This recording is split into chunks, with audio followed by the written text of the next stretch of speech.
ရစ်ဖွဲ့ခဲ့ပြီးဒီကျိုးလေးအမြင်နိုင်လဲယုံလို့မရတော့ဘူး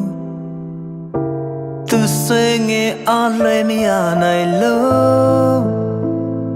ဒီနောင်ကျိုးချီနှောင်မစိုးအဆွေလန်းဟာဖြတ်တောက်မရအောင်လွန်ကဲနေဒီလာမြအသေးကကိုခွေခဲ့ဘာကြောင့်တလောင်များရစ်ဖွဲ့နေလဲဒီနောင်ကျိုးဖြီပါအောင်နောင်ကျိုးလေးတမြင်ရဲ့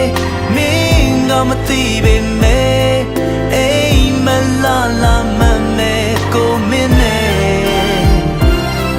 နောင်ကျိုးလေးတမြင်ရဲ့ထပ်တိုးရချီစေခံစားချက်များနဲ့ပြေရှမ်းနေတဲ့အသေးဘယ်သူလာမြင်နိုင်မလဲအချင်နာတွေအောင်ပြန်ပြီးခွဲဒီနောင်ကျိုးဘယ်ဘဝတီးရှိနေမလဲ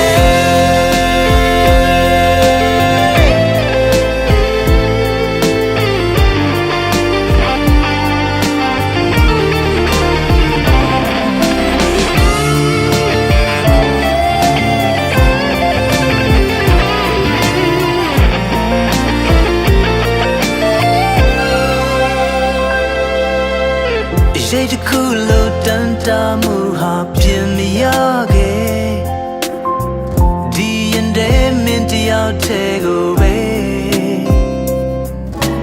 နောင်ကျိုးရှင်လေးလက်ကြည့်ပါဦးရင်ခုန်ခြင်းမျောလင်းခြင်းအဆွေလန်းဟာဖြတ်တောက်မရအောင်လွန်ကဲနေဒီလာမြအသေးကကိုခွေခဲ့ဘာကြောင့်တလောင်များရစ်ဖွဲ့နေလဲ